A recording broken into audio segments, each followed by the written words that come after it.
Very good. Hit it Oh, hard. no, it's on. It's on. Is it? Okay, good. It's on. We're good.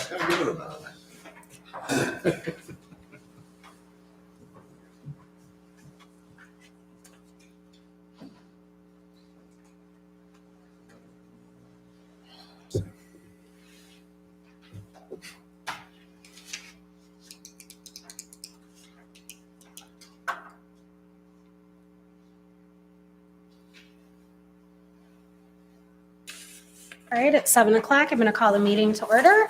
We stand for the Pledge of Allegiance and remain standing for the invocation. I pledge Allegiance to the flag of the United States of America and to the republic for which it stands, one nation, under God, indivisible, with liberty and justice for all. Dear God, please bless our planning commissioners. Grant them courage and wisdom to do what is right for all citizens. Amen.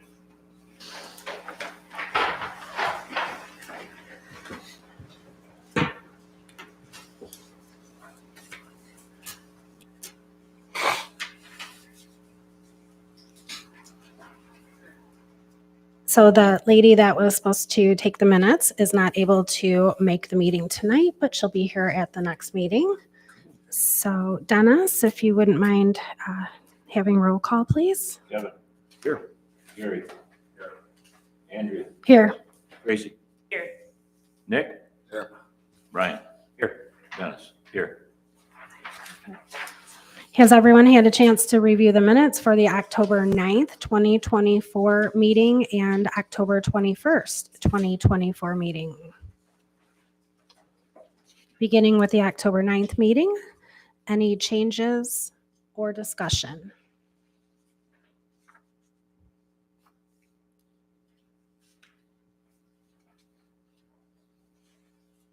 All right, if not, I'd entertain a motion.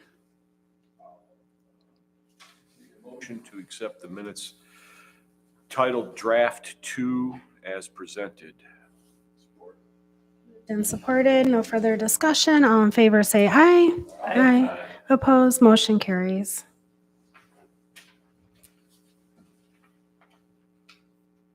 And now on to our October 21st, 2024 meeting minutes, special meeting.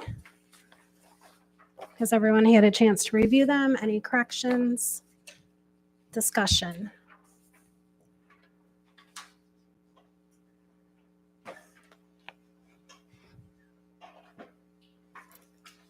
Motion to approve the minutes.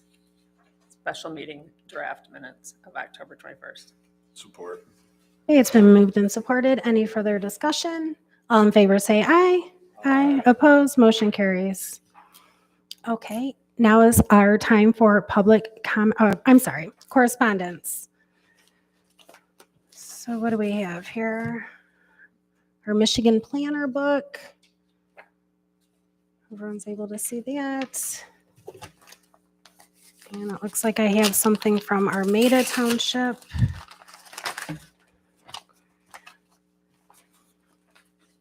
Okay, Almont Township is pleased to announce the adoption of their new master plan.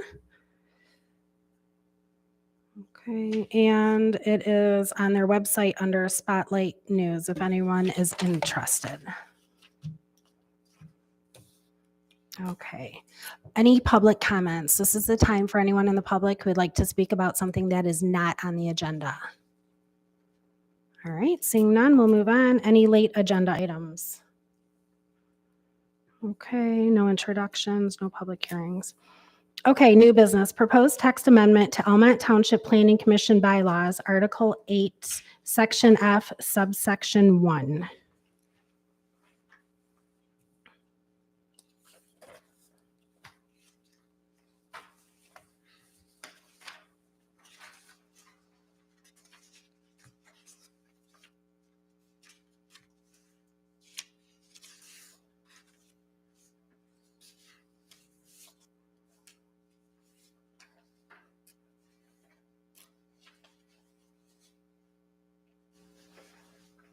Okay, so special meetings of the Planning Commission be held at a time and place designated by the Planning Commission and shall be subject to the following rules.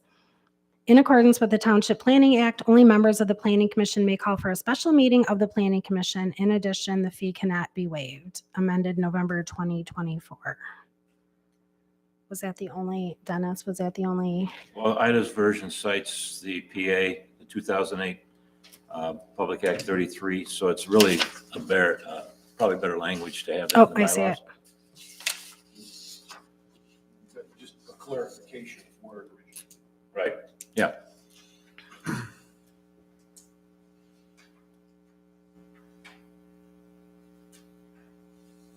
So that clarified specifically what the law states.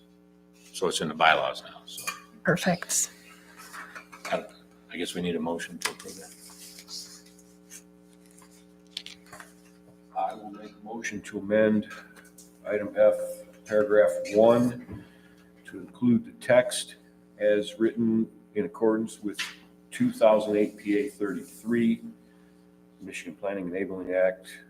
Only members of the Planning Commission may call for a special meeting, so on and so forth, through amended November 2024. Support. Okay, it's been moved and supported. Any discussion? Okay, all in favor say aye. Aye. Opposed? Motion carries. Okay, we'll move on to for a text amendment? I don't think so.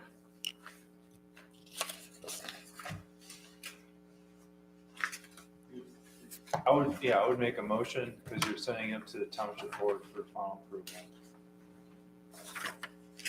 Okay. So the motion should state that we recommend approval. Kevin? We recommend approval, yes. Roger that. All right. We recommend adoption. All right, wonderful. Okay, master plan. Alex. Yes, wonderful. Well, we are in the review process. I've not received anything new from any clients or communities or anyone. So, what do you guys want to discuss?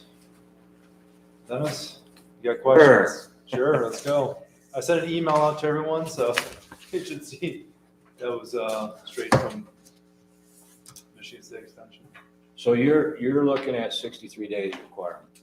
MTA mentions that, and their statement is that the 63-day count starts the day a recipient receives the master plan, whatever that might be. Well, I would base it on when you guys send it out, which was the next day for us. So from the public hearing. So our public hearing was opened on November 13th. Or is that right? No. No, I'm sorry, October 9th. So 63 days would start ticking on October 10th?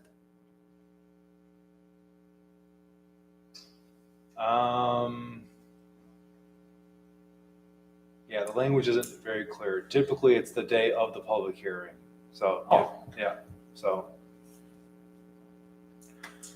Because you can get into, when was it mailed out? Is it the next day?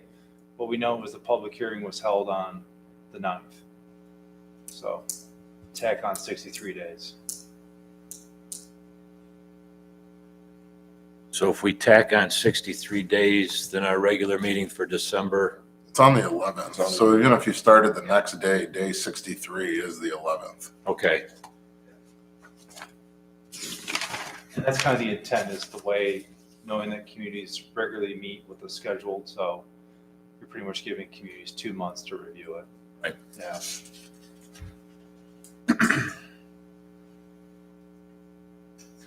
It's a legislation.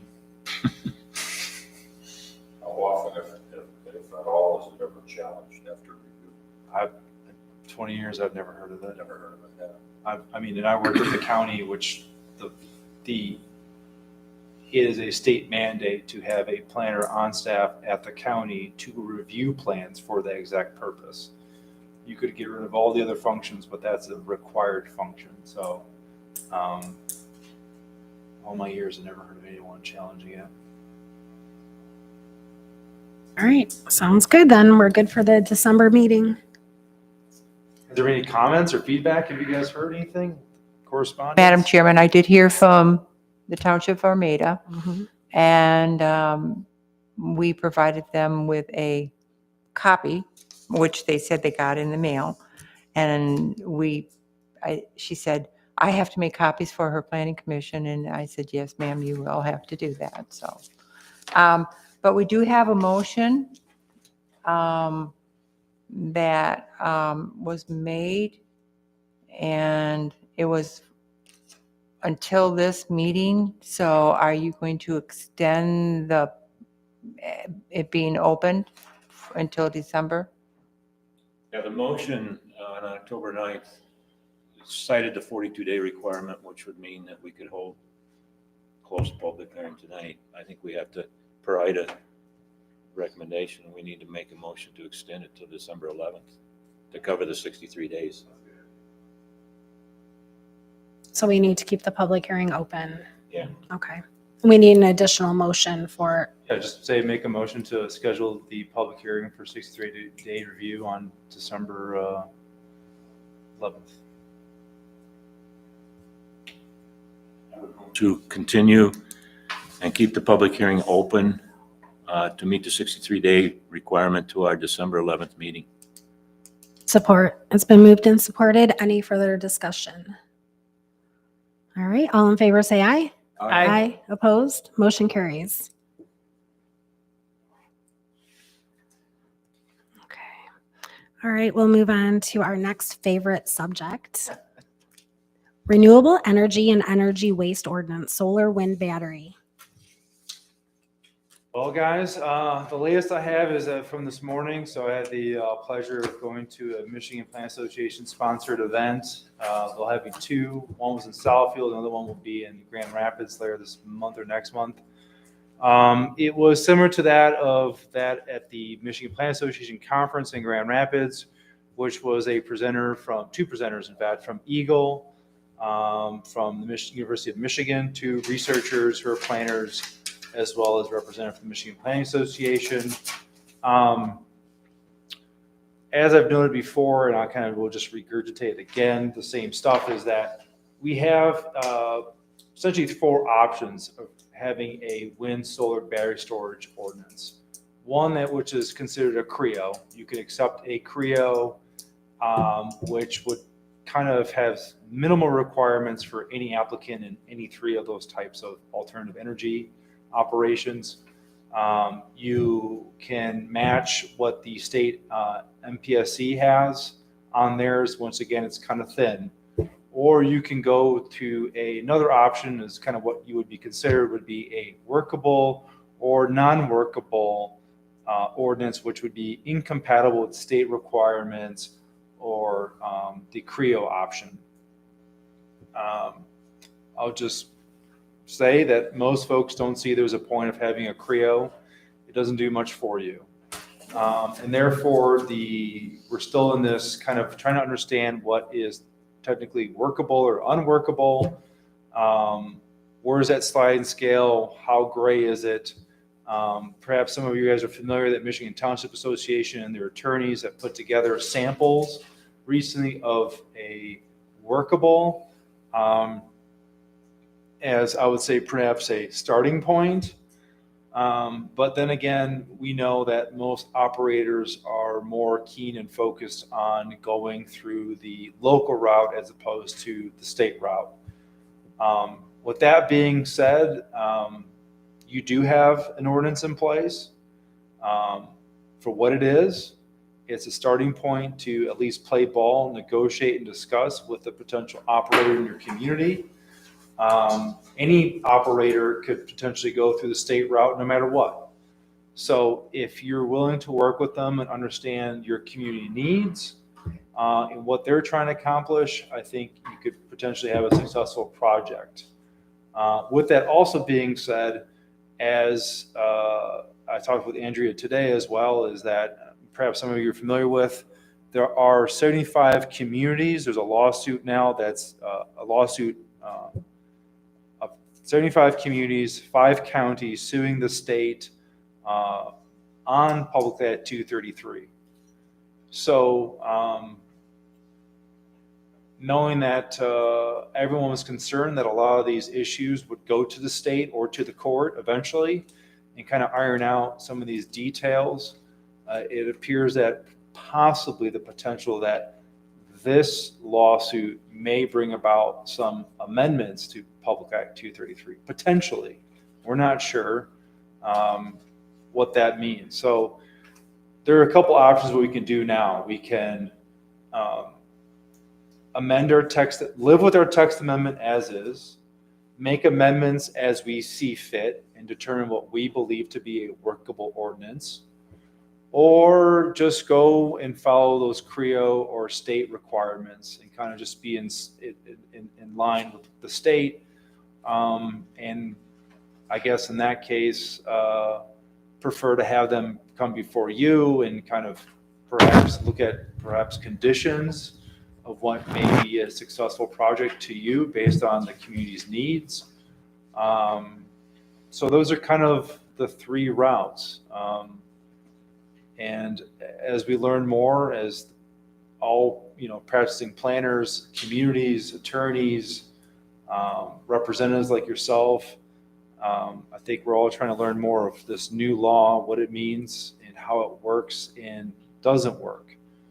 So I don't have really that much more to put, except for last Wednesday I had the pleasure of doing another public hearing for Chesaning Township's DT application, which was they approved the conditions but then denied the special land use and the site plan for a whole host of reasons, mostly focused around public safety and concerns of fires or wildfires or grass fires, that is. So it was a split decision, 3-2. So there's a lot of things that, as this is a new use, in some relatively new use, it's been around for a while, but a newer use to a lot of communities, we are definitely learning more about the concerns of residents across the state of Michigan of what they deem to be a concern. Even things that weren't on the radar for Michigan Plan Association, the Eagle, as well as Michigan Association of Planning and the University of Michigan, because some of the public safety stuff was a big item, and that's not really on anybody's radar. Not necessarily meaning keeping people out, but how do people respond to an emergency situation, particularly around the battery stuff, right? That's a whole nother animal. And we know wind turbines do catch on fire. We've seen that. That's well documented. And there's a map that's available that shows kind of all the different installations all over the state of Michigan, but likely to see more here battery storage or more likely solar, if you will. So this is still a fluid situation. Everyone's kind of eager to figure out what's the next steps, what's best practices.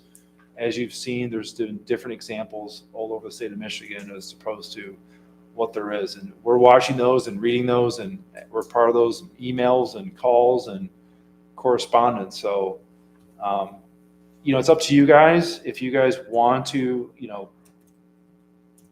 be more progressive or, proactive, to say, in terms of addressing your zoning ordinance.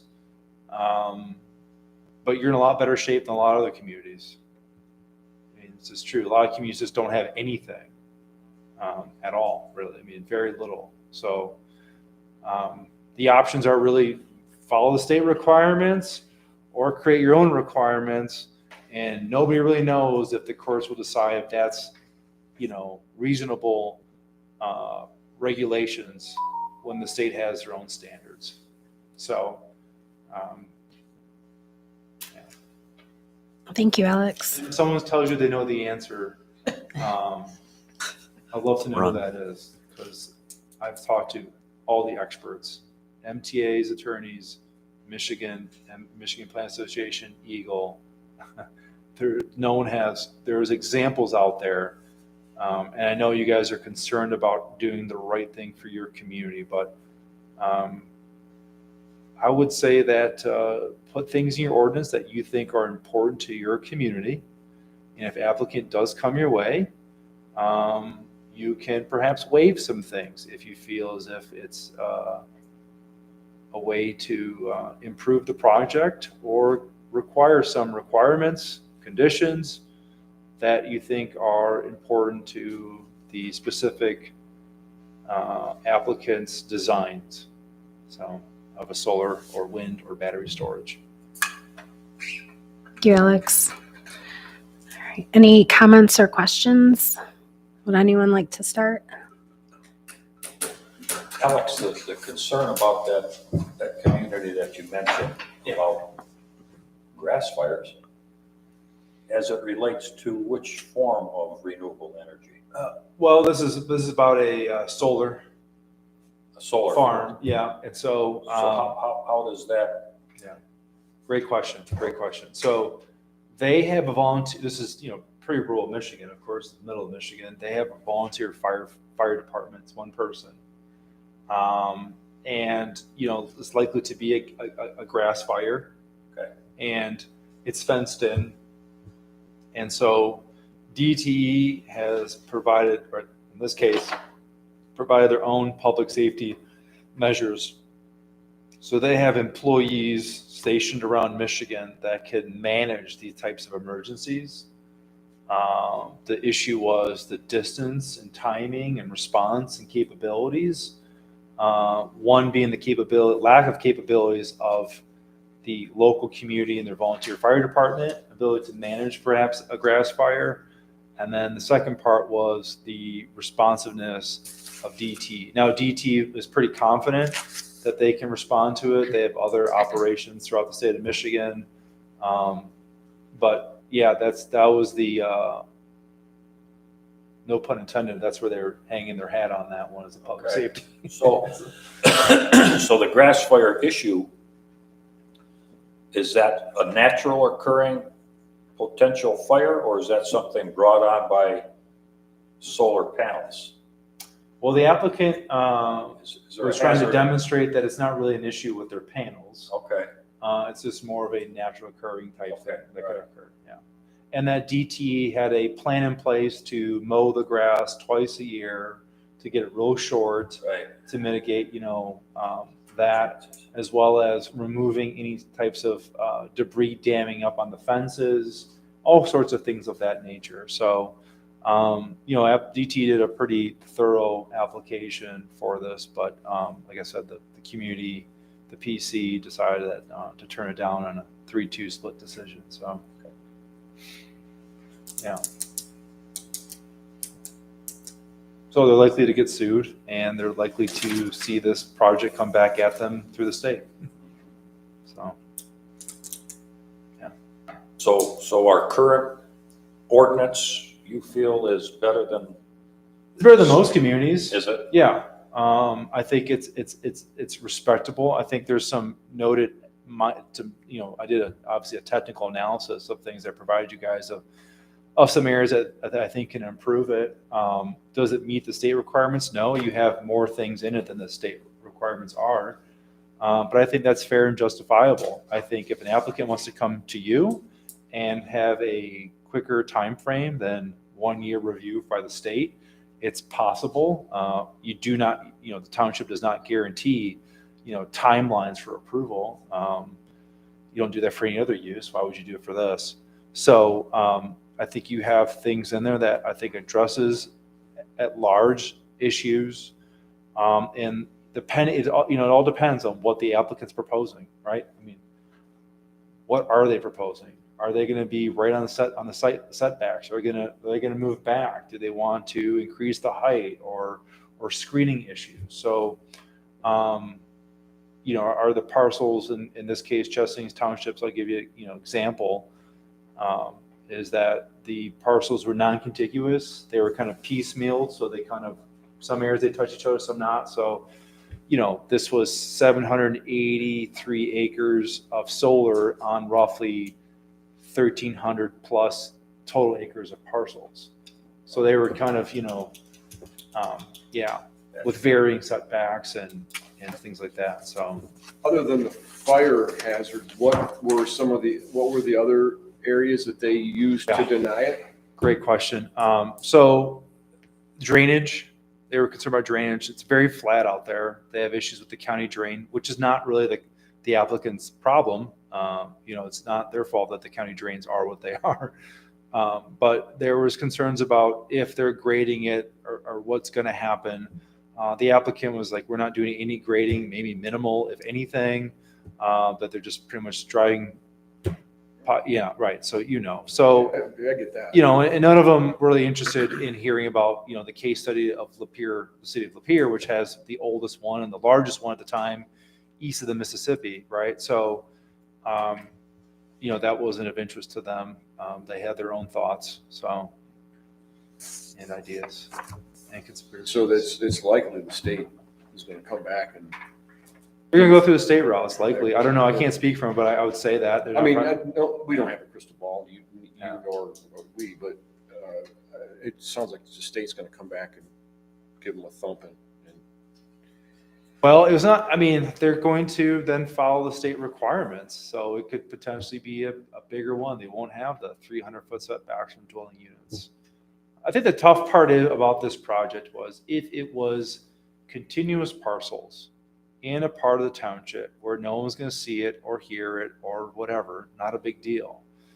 But some folks sold out or sold parts of land or leased parts of land for this project while others held on. So a lot of these non-participating parcels were surrounded on three sides. And so there was a real split in that area or part of the township as to who wanted and who didn't. You have farmers who see a benefit for the reason being that they have land that they won't be using for a while. Why not, put panels on there and I can get some income while I farm other areas or whatever it may be. While you have other folks who live in the area who aren't farmers, who just maybe have a hobby farm or just want the vistas or the quiet life, which is just fine too, but they have no interest in solar. So you have that there. So equal protection of the applicant, equal protection of the community. So it's a balance. So as you saw, the balance became 3-2. So it was pretty close. Yeah. I guess I'd like to suggest that we go forward.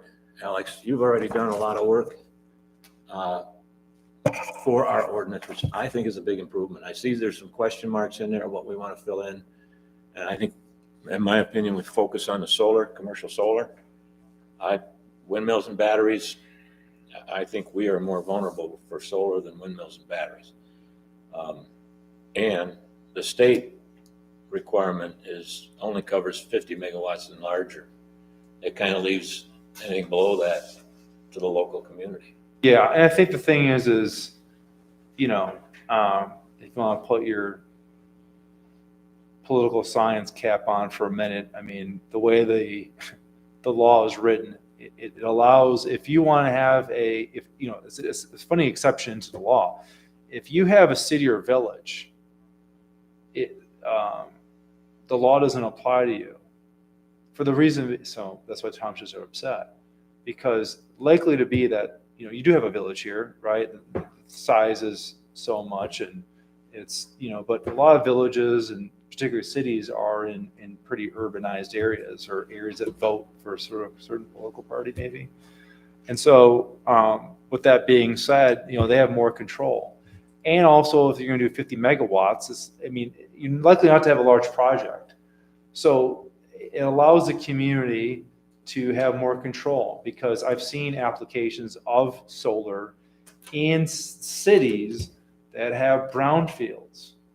And so they have a brownfield development authority, right? They get the tax credits on that because it's it's DT or whatever, so they can tax them on that. So they found parts of the township, the city, that they can do solar for themselves if they wish to have solar for the community and provide for their residents. But more importantly, they're putting solar in these areas that are brownfield They don't have to go through the state process. The local community has full authority. And they can put unused land back on the tax roll and collect the tax increment financing for themselves. So it's kind of a win-win-win in some senses for some cities and possibly some villages. Though I don't know too many villages that have brownfields, extensive brownfields. There are a few that I'm familiar with, but nonetheless, townships are kind of playing by a different set of rules, and that's why you have the lawsuit that happened. So, but yeah, I mean, I'm happy to work with you guys, and if you guys want to make this part of your regular PC meetings, and I can work on it and provide you samples or research some different text that's out there or whatever it may be, we could work on this if that's what you guys want. It's up to you guys. So it's not that I'm busy enough or anything, but. Why wouldn't we just take what you've already done, Alex? I mean, it seems like I think we need to wade through it as planners a little more heavy and focus on commercial solar energy farms. I have a battery storage one that I could customize for you guys too. Well, battery storage is going to be required if there's a windmill, correct? No, necessarily. No, that can work for, that's a solar application too, in the sense of, right, if you're not in the area of high transmission lines, you can store the battery and then either take it up, because what they are they literally are designed now to fit on trailers. They look like a semi-truck trailer. That's what they are. They'll have like 15 of them out there. They just pick them up and then take them to whatever station and then plug them into the grid. Yeah, that's how they operate. Yeah, I know. And there's only one in the state, so I'm learning more about this from other states of how they're using. Yeah. To that? I don't know actually. I gotta look it up. It's funny you said that. Probably Lansing, Grand Yeah, Rapids, Ann you know, Arbor, yeah, probably- that's probably right. over It there was like somewhere. I want. That's my mind. Just it's like Lansing, Grant, something like that. Yeah. It makes sense it would be in that area. Yeah. So, yeah, I'll be happy to do that. And I think battery, wind, I just don't see you guys. It wouldn't hurt to have at least some sort of a wind thing, but it's likely not to be the case. And it's more like the thumb and up, towards the northwest part of the Lower Peninsula. Well, I definitely like what you did already. I like this. So I think we'll move forward after the master plan. Everything's done after that. Then we could maybe, at the beginning of the year, start going into this with the battery storage and the solar and updating our ordinance. Does that sound good to If you guys everyone? want, you can also, if it's more like, Dennis has a keen interest on it. So you can create like a subcommittee to the PC. You could have the township supervisor. You could have a couple people on the PC, and then say, hey, we're going to work on this, and we can get on a phone call and work on it. And then when we feel comfortable, we can bring it back to the PC rather than just having meetings for the meetings. I mean, Dennis could report out, or whatever it is you guys want. I mean, Okay.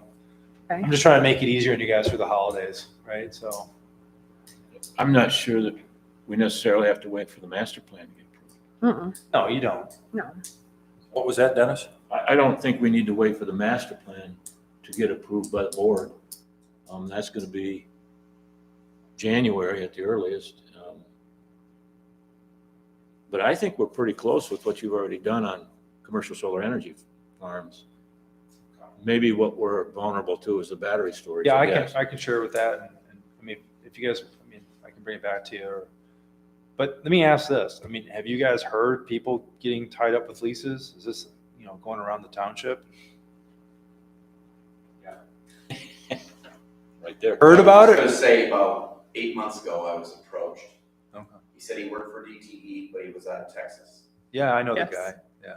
I can call him up right now. And he's been back 2 other times, and the price just keeps going up and up and up. But I guess I did read through the contract. Yeah. Nowhere in the contract did it say And the farm. that this lease is contingent upon approval of them moving forward. I can't, you have to talk to attorney. Throw I the should take circular that file. out and. Yeah, my contract and bring it you would up. have to talk to your attorney on that one, so. My attorney did look at it. He says they're gonna give you the money. So Okay. So you're gonna retire, I'm not signing up, just so you know. I'd be interested in looking at that if that's possible. I'll get it. Okay. Just to see what they are. Just for conversation's sake, maybe not today, but in the future, would you mind stepping forward, telling us who you are? Because I don't know who you are, what size parcels you have and so forth, and what. Sure. Randy Eschenberg, Almont Township trustee. I have probably 500 and some acres in Almont Township, Berlin Township. How many acres did they want, Randy? They wanted everything. Everything. They wanted everything. Where I live, they were gonna take a parcel out of it, you know, Right. where my house and barns are. Right. But sublease it from you, though, not buy all the land or sublease it. Sublease. And then Berlin, over in Berlin Township, had a different rate on it there. I think probably because they're so far away from a substation or a power line or something over there. Yeah. But, yes. I like the way your place looks right now. No, so if I find it, I'll get it there. Yeah, okay. How long ago was that, Randy? It was about 8 months ago when he first came. Then he came by about a month after that and said, "What did I think about it?" And I said, "Yeah, you know, I'm still." He says, "Well, you know, we're gonna adjust the price a little bit." Oh, I said, "It went down?" He said, "No, it went up." And then probably 2 months ago, he called and I never answered the phone. And about 2 hours later, he was on my doorstep. He said the price is going up. You'd be a good committee member for that committee. Oh, yeah. Oh, yeah. I'm familiar with him. He's a really nice guy. Yeah. So, well, I mean, it's up to you guys. I mean, I'm just gonna. I guess I'd like to suggest that we digest this over the next month, because I think you've done a pretty good job on this. I see there's question marks in there about decibels and noise and stuff like that in there. And come back in December, and then if you could come back with something on batteries for us in December and go from there, so that we can have the planners look at this and come back with questions or however you want to move forward with it. But I think we're close on solar energy farms with this, as far as I'm concerned. I think you've covered some of the things that DTE discussed when we were over at the DeMillie plant was dust control, water, mowing, the whole thing. They did everything over there, as far as I'm concerned, that the Creos do not cover. They only cover setbacks and Yeah, but they don't that's- protect the community. Right. Right. So that's the issue. That's the rub. Is the Creo so bare bones?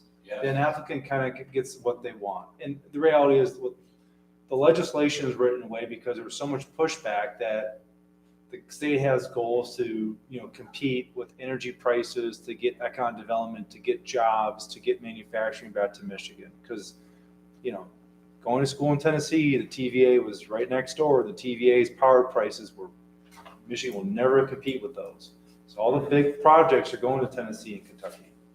So Michigan wants to be competitive economically. So I taught this stuff too, and I experienced it, and so I'm familiar with it. But Michigan wants to be economically competitive, not just in the design and research, but like the actual manufacturing.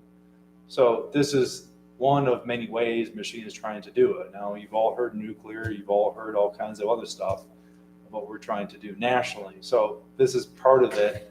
But like I said, it's new, and so folks are trying to adjust to it and make sure that it's done where it's a win-win-win, right? So that can happen. Like I said, no one in Lapeer ever complains about it. I would have heard it, twice a week when I'm there, and I don't hear about it. So that's a case where it worked out well. Now, it's a little different terrain than you have here, and so on and so forth. So it seems to adjust,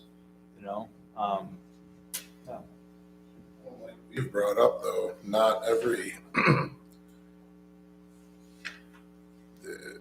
service is gonna be DTE. You're gonna have, That's the, I think, biggest issue. I think if it was DTE, from what they've shown in other communities and other projects, they wouldn't be a terrible operator. Like we said, at some point, it's coming. we've also had recently too, was, you guys remember Jason was here too a while back. So I saw him today because we were at the same thing. Still good friends, still talk, but we had another client community. They had, over the course of the approvals, they had three different operators over 5 years, like saying, oh, it's me now, right? And then it's me now, right? So, you know, it's right. So I don't see anything in what you've done or what I've seen these planners talk about would make it difficult for someone to actually put a commercial solar. I mean, we're not opposed to it. It's a permitted use. And special land use. yeah, right. Yeah. But I don't think anything in here would be interpreted as anti-solar. No, it's not anti-solar. You have standards. I think the biggest thing is, you know, setbacks, screening, noise, Dust control, water management. yeah, all that sort of, and you know, DT had that in No their other site plans. plan we would have anything to do with it. Those things would be in there too. You just have to wait and see what they propose. If someone would come Right. to you and see what they're proposing, and go through the full review like any other use. Right. And like I said, those become very sizable uses. You know, I had 3 planners reviewing the hundreds of pages of documents. So before this comes to you guys, I think we should discuss, if you were to have an application, about how the township should, you know, organize this so that, you know, you're not bearing as much financially for reviewing this and all the things that would go into it. Jessing's attorney was very involved in this process, and I worked with him very closely. So there's ways of going about it to make sure that it's a win. So I'm in agreement to move forward on this. So everyone, whenever you have time, please review it. And then if you have any suggestions. And then All right. Alex come back with some options on the batteries storage. So I'll spend a little time on it. Yeah. Okay.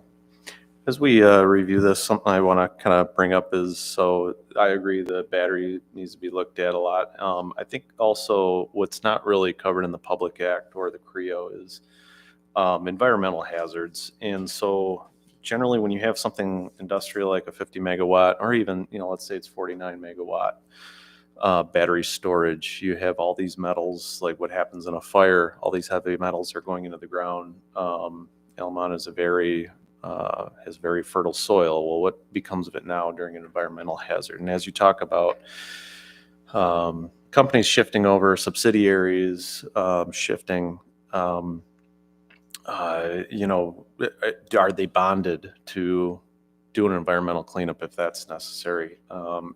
Is our fire department capable of handling that?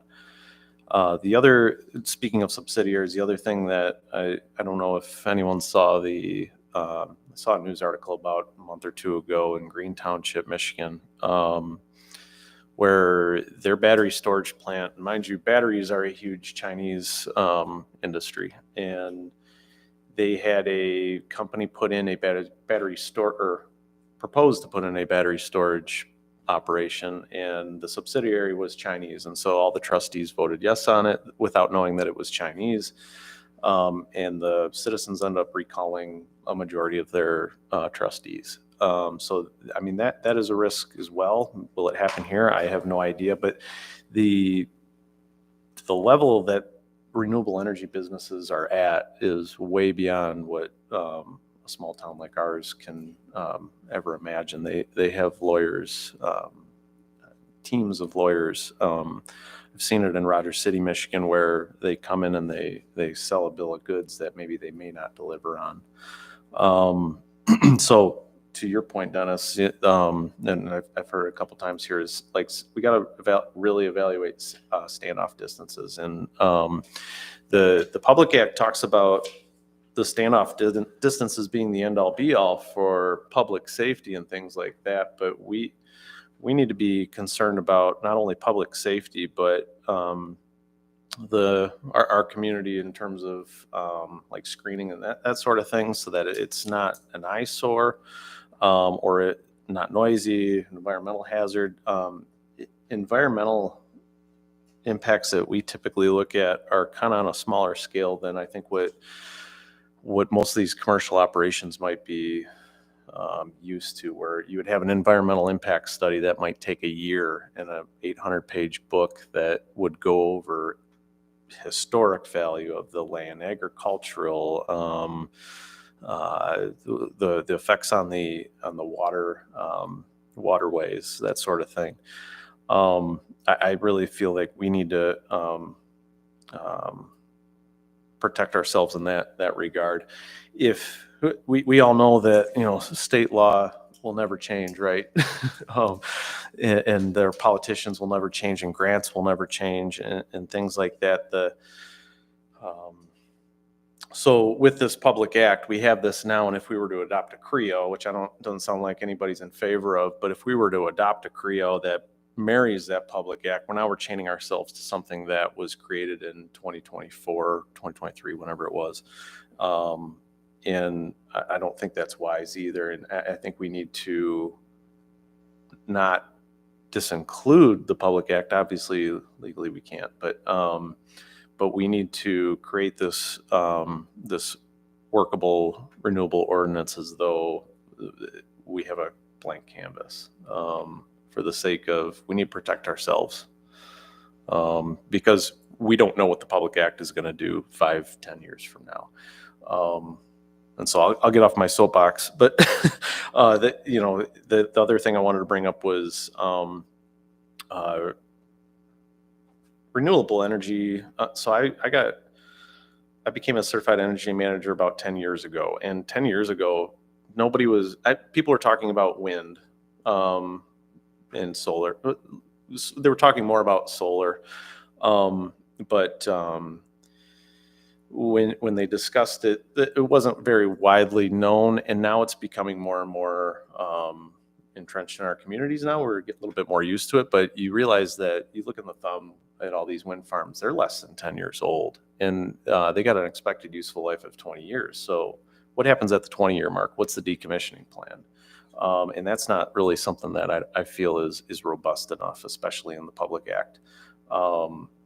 As these subsidiaries come and go, what's the plan once they exceed their useful life? How are they getting rid of it? It's the decommissioning plan, which is like 125, and every couple of years you can review that, depending on, you could negotiate that amount. So there's a bond on that amount for decommissioning to remove all those things. So that's what the way to handle it. The other thing is like in DT's case, they had one attorney, that gentleman that was talked about from Texas, and then they had different experts from different areas, whether it's sound technicians, a lady who was a solar panel expert from Michigan State University, and different folks that came and presented on projects, and talked about, their willingness to do an environmental study to say, here's your baseline of what the soil is saying now, and we can, we'll do, tests every so often to see if there's any impact. So, the thing is what it appears to me is just metal pylon panels, which are almost entirely just glass, metal, very little type of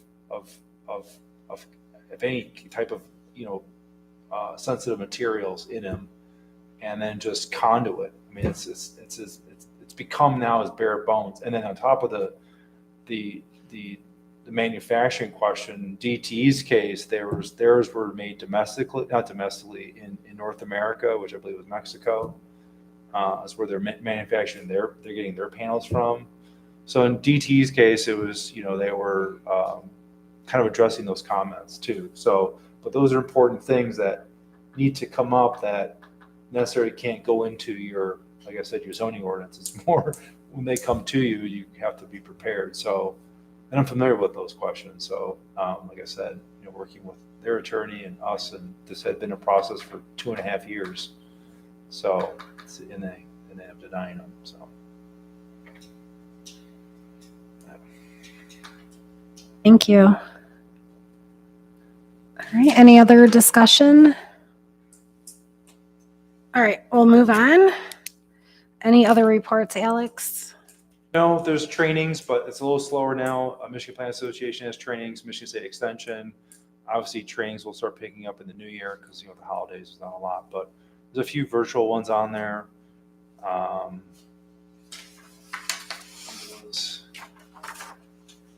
Nothing noteworthy. Okay, thank you. And everyone has Corey's engineering report. He'll be at the next meeting. So if anyone wants to read through that. Zoning Board of Appeals, Tracy? At a meeting. No meeting, okay. Zoning and Building, Ida? Mr. Ikabachi was in for his pre-construction meeting. Who was in? I didn't. Ikabachi on Oh. Van Dyke across from, Yep, got it. yep. He came in for his pre-con. We heard from the communication tower for Baranik's tower over there on Glover. They are scheduling or in the process of scheduling their pre-con, and they have made application to the building department. I did get a call today from someone who was looking at 50 acres for a church and school to build. It turned out to be in Allington, so we don't have that to be concerned about. But the other two projects, they have been permitted and inspections are being conducted on the one, and he was supposed to go out, our building official was supposed to go out today and do post holes for Vindic. So those are progressing. Is Mr. Ayabachi's site plan still valid, or did it expire? Oh, yes. Oh, yes. Oh, it is good. Okay. Oh, yes. We made very sure that he was legit. Okay. But, so for December, all I have is, solar energy ordinance and battery.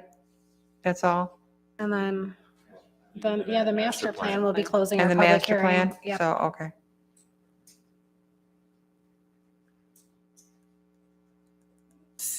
Township board going to have the final decision? They're going to have their meeting to review it. Yeah, I think we're sending it to the board, aren't we? It's already been sent to the board, I do believe. All right, sounds good. Any planning commission general comments? Anyone want to speak about anything? Should is the draft master plan on the website? No, our Should current, it be? I asked that it be put on and I was told no. I think we need to follow up with that. I think it should be on the website as well. Everybody else. I can certainly relate that to our supervisor. I think it should be scanned for the website.